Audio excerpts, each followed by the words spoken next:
Parole des partis qui se croisent pour débattre ou pas.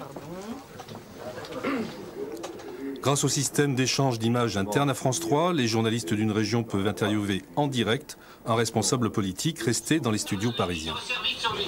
Les deux sonores, mais il faut qu'il ait... Mais c'est lequel? Ok. Son équipe, on avait un... Tu vas pouvoir me retrouver. Ce sont maintenant les équipes de reportage de retour des quartiers généraux de campagne qui alimentent l'antenne en sujets à diffuser d'urgence. Quelques minutes pour mettre en musique discours et ovations. Non, tu n'es pas obligé de... En régie aussi, le temps est compté. Pas facile de trouver le bon tempo de cette improvisation pour orchestre médiatique. Ou pas maintenant. C'est ça? Non, pas maintenant. Non, mais dis-moi oui ou non. C'est quoi la question? Putain, arrêtez. Non, non, ne coupe pas. Ben, c'est pas grave, on doit rendre l'antenne à 42, donc c'est tout. Allez, on y va. Mes promis jurés, avec ou sans fausses notes, on rejouera ensemble la symphonie démocratique. Rendez-vous aux européennes. Deuxième thème qui a retenu votre attention, c'est cette image du postier qui jette les lettres. Et pour en parler, deux téléspectateurs qui m'ont écrit. Jean Bellondrade, bonjour.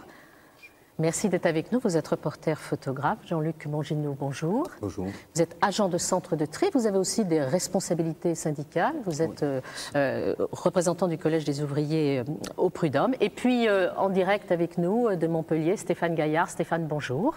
Bonjour. Vous êtes le rédacteur en chef de Montpellier. Donc, je pense qu'un certain nombre de questions vont vous être adressées immédiatement. Moi, je vous propose de revoir ces images qui ont provoqué votre réaction et surtout suscité de très nombreuses questions. Regardez.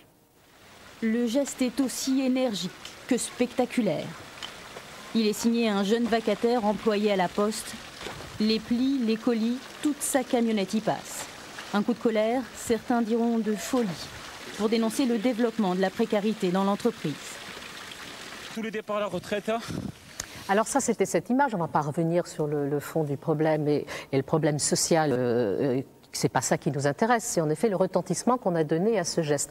Jean Bellondrade, alors votre réaction, elle a été assez sévère. Oui, c'est totalement inacceptable, inexcusable. Pour moi, le courrier, c'est une mission sacrée. En plus, on est ici à Toulouse. Je voudrais quand même vous rappeler que des gens sont morts dans l'aéropostale pour amener le courrier à bon port.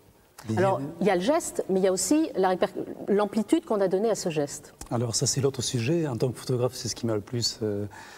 étonné, on m'a expliqué que l'équipe de FR3 s'était faite piéger. Je veux bien qu'on se fasse piéger, mais une fois que les images sont prises, avec les moyens énormes de la télévision qu'on connaît, c'est-à-dire un caméraman est venu sur le lieu, peut-être un preneur de son, ils étaient au moins deux, on a donné le départ, on a filmé, on a cadré consciencieusement, on est rentré en studio, on a vu les images, on les a montées, on a décidé de les mettre dans un journal. Ça veut dire qu'on a largement eu le temps de réfléchir aux conséquences de cet acte. Alors, avant de pouvoir en parler avec Stéphane, peut-être, Jean-Luc Mongineau, votre réaction à vous, et puis on dialoguera avec Stéphane Gaillard.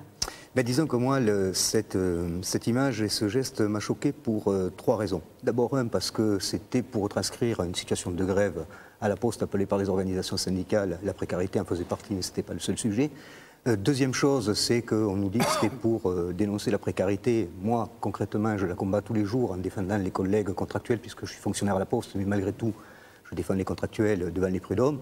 Et je peux vous dire une chose, c'est que cette précarité, nous la combattons tous les jours. Mais je ne pense pas du tout que ce geste-là ait permis de soutenir ce genre d'initiative-là. Et le troisième point qui m'a choqué, c'est que donner l'image d'un postier qui peut être quelqu'un qui peut balancer le courrier au moment où il est excédé de quelque chose, ça ne correspond pas du tout à l'image des postiers. Je trouve que c'est dégradant vis-à-vis des postiers en tant que tels. Le problème qu'il y a, bien évidemment, c'est qu'un postier, les conditions qui sont faites aux précaires sont telles qu'on en arrive à une situation où certains peuvent en arriver à des extrêmes comme ça. Mais je pense que les journalistes auraient dû couper cette image-là. Alors Stéphane, c'est une équipe de Carcassonne qui était sur place. Petite explication de figure. Dans quelles circonstances d'abord ça s'est passé, puisque c'est la question que posait Jean Bellondrade il y a quelques instants. Eh bien, il faut savoir que nous sommes dans la semaine justement d'action à la Poste, à la veille du point d'orgue avec la journée de mobilisation qui est théoriquement le lendemain de cet acte. Et on a demandé un peu à nos équipes ce jour-là justement de chercher un angle en amont pour ne pas avoir que des images de manifestation le lendemain. Donc un angle un petit peu explicatif de ce qui pourrait se passer au niveau justement de l'emploi à la Poste. Alors, l'équipe de Carcassonne reçoit un coup de téléphone dans tout début de matinée avec un postier qui dit « je vais faire quelque chose de symbolique justement dans le cadre de cette semaine d'action ». Et pour bien vérifier, notre équipe a appelé d'ailleurs ses confrères à Carcassonne sur place, de la presse écrite et de la radio, qu'on confirmait avoir eu le même appel du postier. Alors comme ça se trouve à 100 mètres des journaux d'une part, de la Poste d'autre part et de notre bureau, ils sont allés voir justement si il y allait y avoir une action symbolique. Et effectivement, il avait commencé déjà à acheter certains courriers dans la fontaine. Alors évidemment, la présence de la caméra, je pense, si on a vu le sujet en entier, sur la fin, il montre les clés devant la caméra en disant « et ça, je les mets aussi à l'eau, le directeur ira les chercher ». Ça, peut-être que c'est accentué, mais pour le reste, c'était un acte qui de toute façon avait lieu. Et puis, on n'était pas les seuls sur cette affaire, on était la seule caméra, mais il y avait des photographes et puis il y avait aussi la presse parler.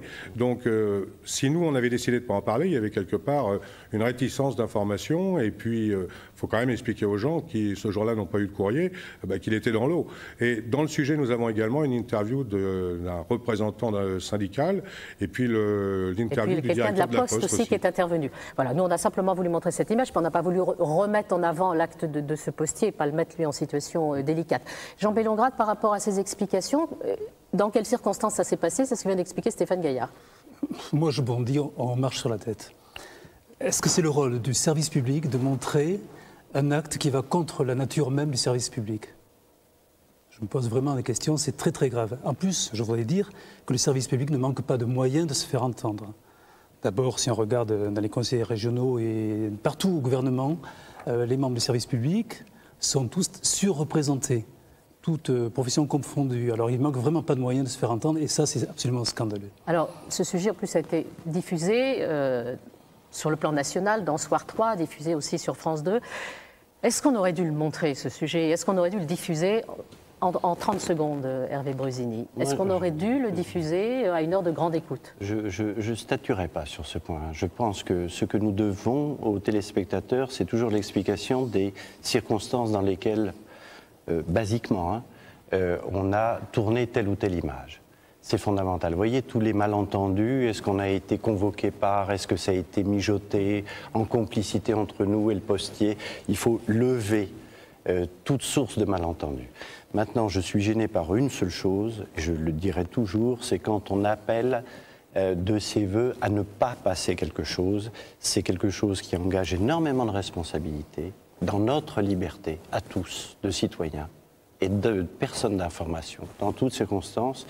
Et donc je comprends que parfois on retienne des images, mais que d'autres fois aussi on les laisse. Ça, c'est quelque chose qu'on...